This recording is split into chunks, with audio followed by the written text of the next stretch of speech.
మన గౌరవ ముఖ్యమంత్రి గారు కూడా వచ్చారు. చాలా సంతోషం.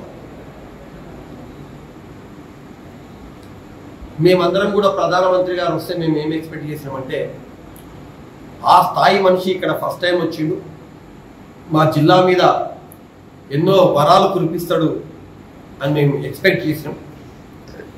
కాకపోతే ఇదే ప్రధానమంత్రి మోదీ గారు 2014 ఎలక్షన్ల టైంలో పక్కకే కృష్ణా నది పారుతుంది, అయినా కూడా పాలమూరు జిల్లా ఎడారి ప్రాంతంగా మారింది. మేము గెలిచిన తక్షణమే పాలమూరు రంగారెడ్డి ఎత్తిపోతల పథకానికి మేము జాతీయ హోదా ఇస్తే దాన్ని కంప్లీట్ చేస్తామని చెప్పి 10 సంవత్సరాలు అయిపోయింది. ఇప్పుడు నారాయణపేటకే వచ్చిండు. పాలమూరు రంగారెడ్డి ఎత్తిపోతల గురించి ఒక్క మాట ప్రధానమంత్రి గారు కూడా చెప్పలేదు. మన అభ్యర్థి అయిన డికే అరుణ గారు కూడా చెప్పలేదు. జాతీయ హోదా ఇస్తారా ఇవ్వరా? సరే, ఈ జిల్లాకు వచ్చిండు. ఈ జిల్లా ఏర్పాటయ్యి 5 సంవత్సరాలు అవుతుంది. 5 సంవత్సరాల 4 నెలలు అవుతుంది. ఇంతవరకు కూడా 5-6 సార్లు మేము ప్రభుత్వం తరఫుకి వెళ్ళి మేము లెటర్ రాస్తే నవోదయ పాఠశాల కూడా ఇవ్వలేదు. దాని గురించి కూడా మన అభ్యర్థి డికే అరుణ గారు కూడా ఏం చెప్పలేదు, ప్రధానమంత్రి గారు కూడా ఏం చెప్పలేదు.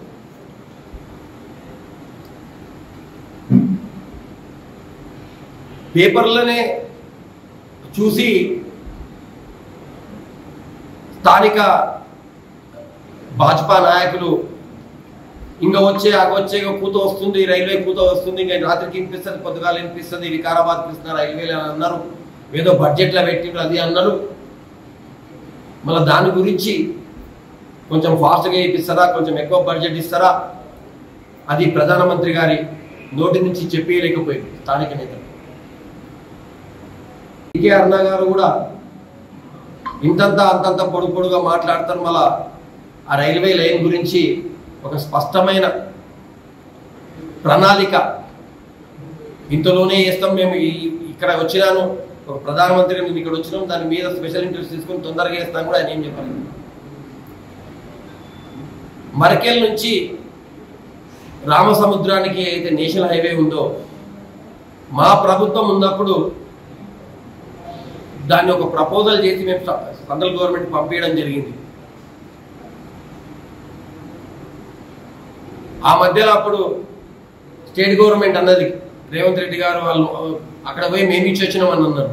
కానీ పత్రికా మిత్రులకు చెప్తున్నా, దాని మీద ఒకసారి డేట్లు చూసుకోండి, దాని మీద ప్రపోజల్ ఎప్పుడు పోయిందో ఎప్పుడు సబ్మిట్ చేసినామో ఒకసారి చూసుకోండి. ఇప్పుడు వీళ్ళు రాజేంద్ర రెడ్డి ఓడిపోయినాక వీళ్ళు వచ్చినాక సబ్మిట్ చేసినా ఒకసారి ఆ డేట్లు వెరిఫై చేసుకుంటే మీకు తెలుస్తుంది.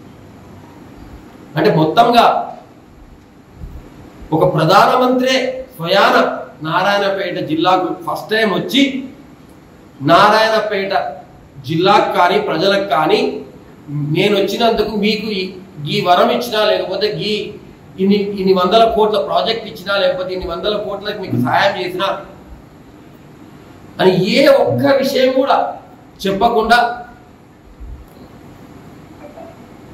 ఏదో రెచ్చగొట్టే ప్రసంగాలు చేసి ఓట్లు దండుకునే ప్రయత్నం చేసింది. కానీ నారాయణపేట ప్రజలకు ఇది చేస్తా అని 1,00,000 రూపాయలు కూడా ఈ పని చేస్తా అని కూడా చెప్పకుండా పోయిండు.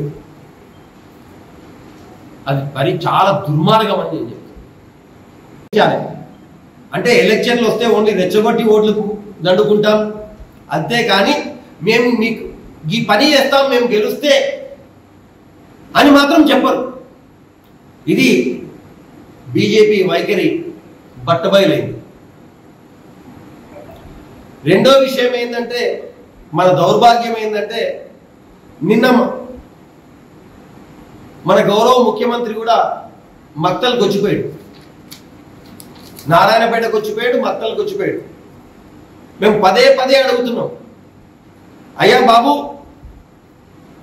నారాయణపేట జిల్లా ఉంటుందా ఊరుతుందా? 33 ఉన్న జిల్లాల్లో ఓన్లీ 17 జిల్లాలు చేస్తాం, ఇంకా 18 జిల్లాలు మేము ఇంకా 15 రోజులు 20 రోజులు అవుతున్నా కూడా దాని గురించి ఎవరు చెప్పరు. స్థానిక ఎమ్మెల్యేలు కూడా దాని గురించి చెప్తలేరు.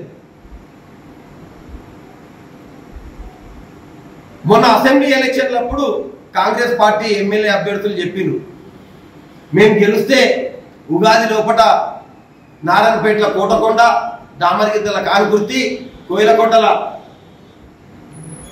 గార్లపాడు మండలాలు చేస్తామని చెప్పిర్రు. ఉగాది కూడా అయిపోయి నెల అయిపోయింది, ఇంతవరకు దాని గురించి ఏం చెప్తలేరు. ఈ ఎలక్షన్ ఇంకా 24 గంటల టైం ఉంది. అంత లోపల ఈ జిల్లా ఉంటుందా ఊడుతుందా, లేకపోతే ఈ మండలాలు మీరు చేస్తారా చేయరా అని మీరు నిర్దిష్టంగా చెప్పకపోతే ప్రజలు ఏమనుకున్నారంటే, ఏం కంక్లూజన్కు రావాలంటే నారాయణపేట జిల్లా ఉండదు అనేది నారాయణపేట ప్రజలు అర్థం చేసుకోవాల్సి వస్తుంది. మండలాలు ఉగాదులు ఎప్పుడు వస్తాయన్నవి ఇంతవరకు రాలేదు అంటే ఈ 24 గంటలు మీరు ప్రకటించకపోతే ఈ మండలాలు రావు అని చెప్పి ఆ ప్రాంత ప్రజలు ఒక నిర్ధారణకు రావాల్సి వస్తుందని చెప్పి నేను చెప్తున్నాను. పథకంలో ఏదైతే రిజర్వాయర్లు రెడీ అయినాయో కాలువల టెండర్లు పిలిస్తే కూడా ఆ టెండర్లు క్యాన్సిల్ చేసిండ్రు. నిన్న ముఖ్యమంత్రి గారు దాని గురించి ఒక మాట కూడా మాట్లాడలేదు. ఈ కొడంగల్ నారాయణపేట ఎత్తిపోతల పథకంలో కోయిలకొండకు కానీ ధనవాడకు కానీ మరికెల్కి కానీ ఏ విధంగా నీళ్లు వస్తాయి, ఒక్క చుక్క నీళ్లు కూడా రావు కదా. మళ్ళీ పాలమూరు రంగారెడ్డి ఎత్తిపోతల పథకాన్ని ఎందుకు ఆపిండ్రు, ఎప్పుడు స్టార్ట్ చేస్తారు, స్టార్ట్ చేస్తారా చేయరా అనేది కూడా చెప్పలేదు.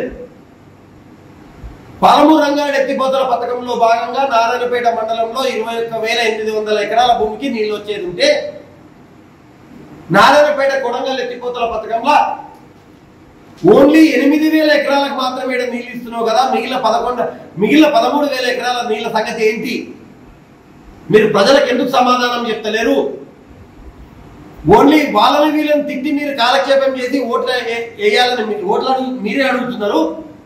బీజేపీ వాళ్ళేమో రెచ్చగెట్టి ఓట్లు వాళ్ళు అడుగుతున్నారు. దీనికి ఈ నారాయణపేట జిల్లా ప్రజలకు మీరు ఆన్సర్ చెప్పాలి, జవాబు చెప్పాలి. ఈ 24 గంటల్లో మీరు చెప్పకపోతే ఈ జిల్లా ఉండదని మేము అర్థం చేసుకున్నాలే, ఆ 3 మండలాలు కావని మేము అర్థం చేసుకున్నాలే, పాలమూరు రంగారెడ్డి ఎత్తిపోతల పథకం ఆగిపోతుందని మేము అర్థం చేసుకున్నాలే. ఈడ పాలమూరు రంగారెడ్డి ఎత్తిపోతల పథకానికి సెంట్రల్ గవర్నమెంట్ జాతీయ హోదా ఇవ్వదని అర్థం చేసుకున్నాలే.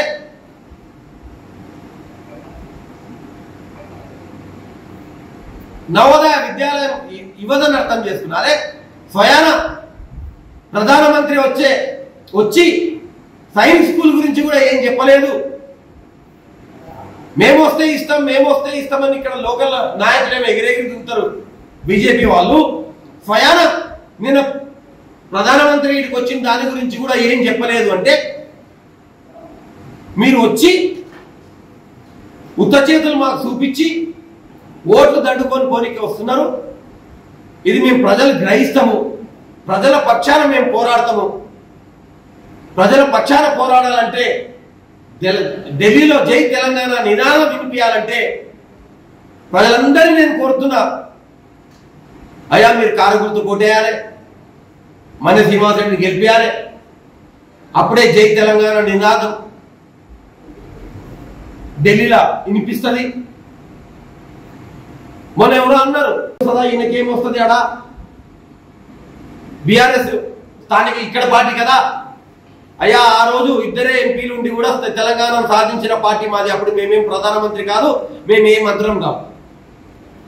2 ఎంపీలు ఉండి మేము తెలంగాణ సాధించుకొని వచ్చినాం. తెలంగాణ గురించి పేగులు తెగిందాక మేము పోరాడినాం. ఇవాళ కూడా మేము గెలిస్తే తప్పకుండా పేగులు తెగిలినాక మేము కొట్లాడతాము. నారాయణపేట జిల్లా పోకుండా కొట్లాడతాము. పాలమూరు రంగారెడ్డి ఎత్తిపోతల పథకాన్ని స్టార్ట్ చేయడానికి మేము కొట్లాడతాం. ఈ తెలంగాణ నినాదం సమర్థవంతంగా ఢిల్లీకి తీసుకెళ్తామని చెప్పి ఈ సందర్భంగా మీకు చెప్తున్నా. మళ్ళొకసారి డిమాండ్ చేస్తున్నా, స్థానిక ఎమ్మెల్యేలను, ముఖ్యమంత్రి గారిని ఈ జిల్లా ఉంటుందా ఊడుతుందా, ఆ 3 మండలాలు వస్తాయా రావా, 24 గంటల్లో కూడా మాకు క్లారిఫికేషన్ ఇవ్వాలి. లేకుంటే ఇవి రావు అని మాత్రం మేము కన్ఫర్మ్ చేసుకోవాల్సి వస్తుంది అని చెప్పి ఈ పత్రికా ముఖంగా మేము తెలియజేస్తున్నాం. Thank you very much. లీడర్లు ఉన్నారో మీకు అర్థం చేసుకోండి. నా స్థాయి కాదు, దీని గురించి ఆన్సర్ చేసేది నా స్థాయి కూడా కాదు. మాట్లాడుతున్నారు అంటే ఎవరైనా ఎవరు నోరు తెరిస్తే అబద్ధమే మాట్లాడుతున్నారని అర్థం కదా. నేను ఓడిపోయిన అప్పటి నుంచి కూడా నేను ఒక ప్రతిపక్ష నాయకులాగానే మాట్లాడుతున్నా కదా, మన హక్కుల గురించే మాట్లాడుతున్నా కదా. ఇంతకీ ఏ పార్టీకి పోతా అంటున్నారు నన్ను?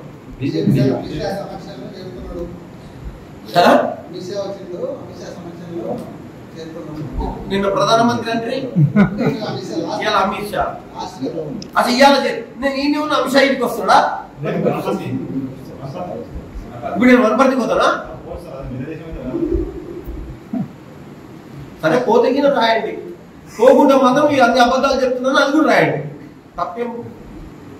నేను వనపర్తికి పోకుంటే వీళ్ళంతా తప్పులు చేస్తున్నారు, నాన్ సెన్స్ మాట్లాడుతున్నారు, మీరు ఘాటుగా రాయండి. రాయకుంటే మాత్రం నన్ను అడగదు ఈ క్వశ్చన్.